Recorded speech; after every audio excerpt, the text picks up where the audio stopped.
Halo teman-teman,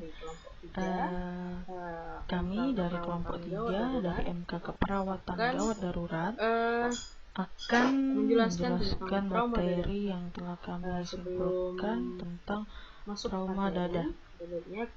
Sebelum masuk kepada materi, maka baiknya kita memperkenalkan diri anggota-anggota Anggota yang pertama yaitu satu ada Olivia Dwi Agustin Hutahean dengan NIM 1833017. Lalu yang kedua saya sendiri Prasasti Anjani Prima dengan NIM 1833025.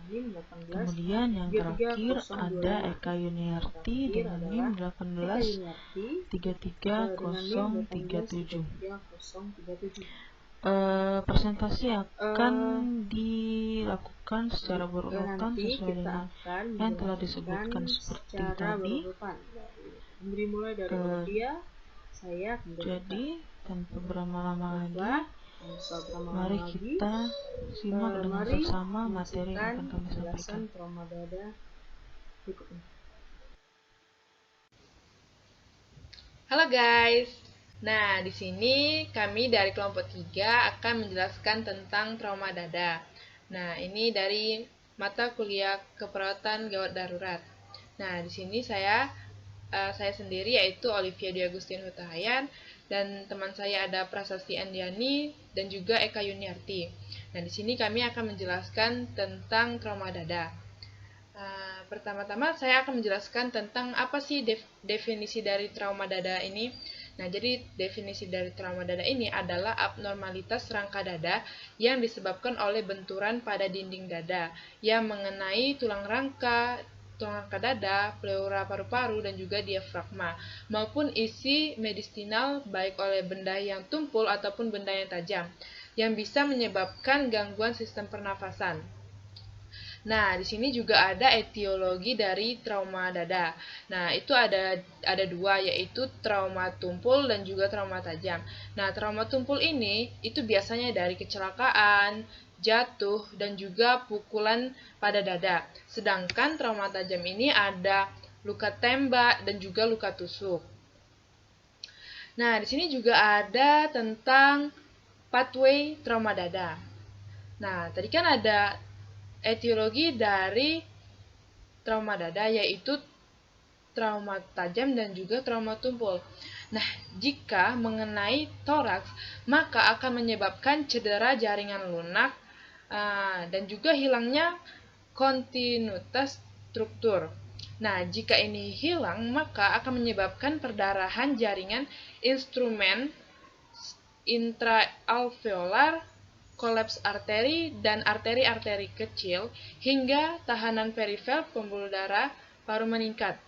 Nah, ini akan menyebabkan reabsorpsi darah oleh pleura tidak memadai atau juga tidak optimal, sehingga akan menyebabkan pneumotoraks. Nah, di pneumotoraks ini maka akan menyebabkan ekspansi paru. Nah, jika terjadi ekspansi paru, maka akan menyebabkan gangguan ventilasi yang akan menimbulkan masalah keperawatan gangguan pola napas.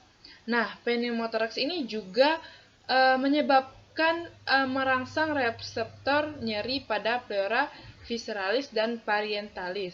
Nah, ini akan menyebabkan diskontinuitas jaringan yang akan menimbulkan masalah keperawatan nyeri akut. Dan juga pneumotoraks ini juga akan mengalami akumulasi cairan dalam kavum pleura sehingga menyebabkan pemasangan WSD. Nah, ini akan menyebabkan thorax drains bergeser sehingga akan menimbulkan masalah keperawatan resiko infeksi. Nah, pneumotoraks ini juga mengakibatkan edema trakial atau variangal, peningkatan produksi sekret dan penurunan kemampuan batuk efektif sehingga menimbulkan masalah keperawatan ketidakefektifan bersihan jalan nafas. Nah, di sini juga ada manifestasi klinis atau tanda dan gejala trauma dada, yaitu ada tampon jantung, hemotoraks, juga pneumotoraks. Nah, yang tampon jantung ini tanda dan gejalanya itu seperti gelisah, pucat, yaitu berkeringat dingin, dan juga peningkatan tekanan vena jugularis, serta peka jantung melebar dan bunyi jantung melemah. Nah, pada hemotoraks ini, tanda dan gejalanya yaitu gangguan pernapasan. Pada WSD, darah yang keluar cukup banyak dari WSD. Nah, kalau pneumotoraks ini, tanda gejala yang keluar yaitu adalah sesak nafas, nyeri dada, gagal pernapasan dengan sianosis, dan suara napas itu terdengar jauh atau tidak terdengar sama sekali. Nah, pada auskultasi terdengar bunyi klik. Oke, kita masuk pada komplikasi. Pada bagian iga, bila frakturnya banyak, dapat menyebabkan kelumpuhan rongga dada. Kemudian pada bagian pleura, paru-paru, dan bronki, dapat terjadi hemopneumotoraks dan emfisema pembedahan. Kemudian pada bagian jantung, tamponade jantung, dapat terjadi ruptur jantung, ruptur otot papilar, dan ruptur klep jantung. Dan pada bagian esofagus dapat menyebabkan mediastinitis. Lalu pada pembuluh darah akan menyebabkan hematotoraks. Lalu terakhir pada diafragma dapat menyebabkan herniasi viscera dan perlukaan hati, limpa, dan ginjal. Dan terakhir pada diafragma akan terjadi herniasi viscera dan perlukaan hati, kemudian limpa dan ginjal.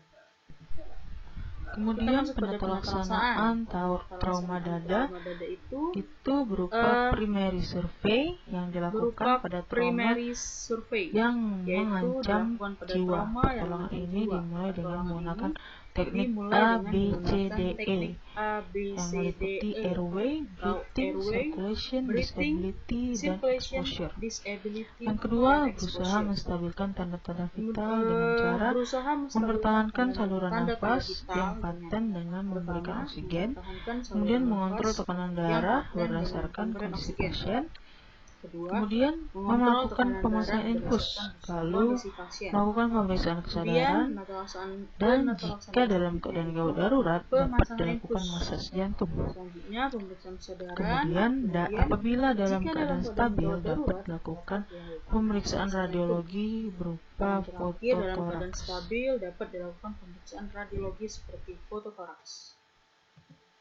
Lalu pada pengkajian, kita masuk kepada pengkajian primer dan pengkajian sekunder. Sebelumnya, pengkajian primer terdiri dari airway, breathing, circulation, disability, dan exposure.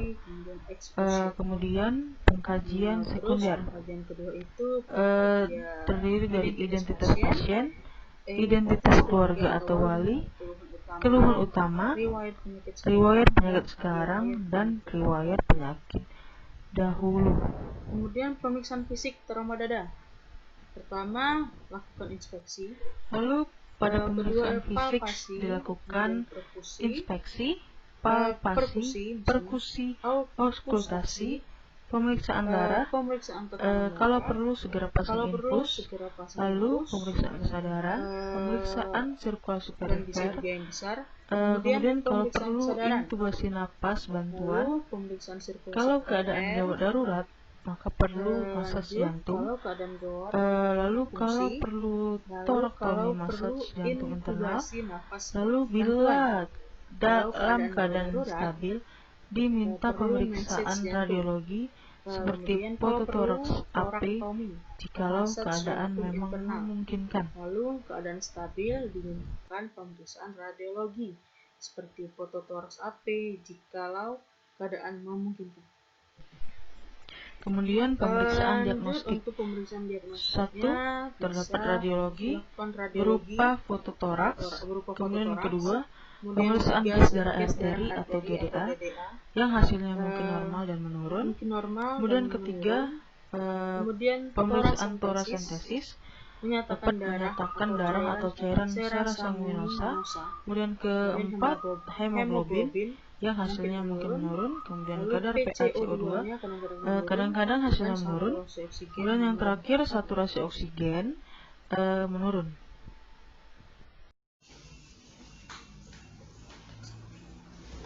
Diagnosa keperawatan. Nah, yang pertama itu ketidakefektifan bersihan jalan napas berhubungan dengan penumpukan sekret dan bekuan darah yang memenuhi jalan napas. Kedua, gangguan pola napas berhubungan dengan kemampuan paru yang menurun. Ketiga, nyeri akut berhubungan dengan edema, jejas, dan infak. Lalu intervensi keperawatan.